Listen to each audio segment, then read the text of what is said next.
আপনারা কাটমানি খাবেন, আপনারা ওষুধ কোম্পানির কাছে ইলেকট্রাল বন্ড নেবেন, ড্রাগস কন্ট্রোলার অফিসে লোক নিয়োগ করবেন না, আর ভুক্তভোগী হবে সাধারণ মানুষ থেকে শুরু করে ছাত্র যুবরা।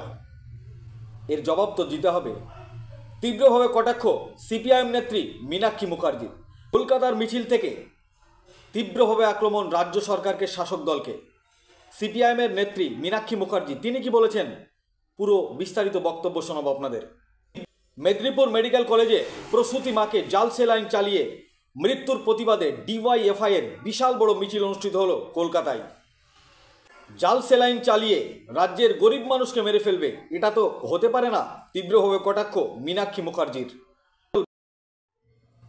ড্রাগস কন্ট্রোলার অফিসে লোক নিয়োগ করবেন না, আর ভুক্তভোগী হবে সাধারণ মানুষ থেকে শুরু করে ছাত্র যুবরা। এর জবাব তো দিতে হবে। তীব্রভাবে কটাক্ষ সিপিআইএম নেত্রী মীনাক্ষী মুখার্জি। কি বলেছেন তিনি শোনাবো আপনাদের। এই ভিডিওটি যারা দেখছেন চ্যানেলটি লাইক করবেন, শেয়ার করবেন আর সাবস্ক্রাইব করবেন। आई लव माई इंडिया, मेरा भारत महान। थैंक यू दोस्तों।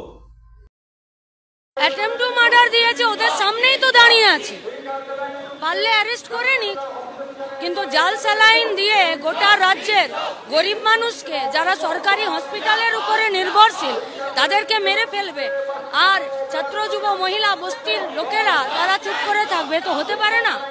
তোমরা কাটমানি খাবে, তোমরা ইলেকট্রাল বন্ড নেবে ওষুধ কোম্পানিগুলোর কাছে, আর ড্রাগ কন্ট্রোলার অফিসগুলোতে তোমরা লোক নিয়োগ করবে না যে কারা ওষুধের কোয়ালিটি যাচ করবে, আর ভুক্তভোগী হবে সাধারণ মানুষ, বেকার ছাত্র যুবরা, তার জবাব তো দিতে হবে।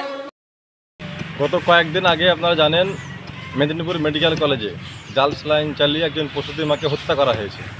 তার প্রতিবাদে গতকালকে ডিওয়াইএফআইয়ের ড্রাগ সেন্টার অভিযান ছিল। হাজার হাজার যুব কমরেডদের সেখানে জমায়েত। আজকে শুধু মেদিনীপুর মেডিকেল কলেজ না, আজকে এসএফআই ডিওয়াইএফআই সব সময়ের জন্য রাস্তায় আছে। আরজি কর মেডিকেল কলেজে আপনারা দেখলেন, আরজি কর মেডিকেল কলেজে একজন ডাক্তার 36 ঘন্টা ডিউটি করার পর অন ডিউটি অবস্থায় গভীর রাত্রে তাকে, যখন তার বিশ্রামের প্রয়োজন ছিল, সেই যখন রেস্ট রুমে গেছিলো, তাকে তার উপর নারীকে নির্যাতন চালিয়ে সেই ডাক্তারকে ধর্ষণ করে হত্যা করা হলো। এখন পর্যন্ত বিচার অধরা। আজকে মেদিনীপুর মেডিকেল কলেজে একই অবস্থা। একজন প্রসূতি মা,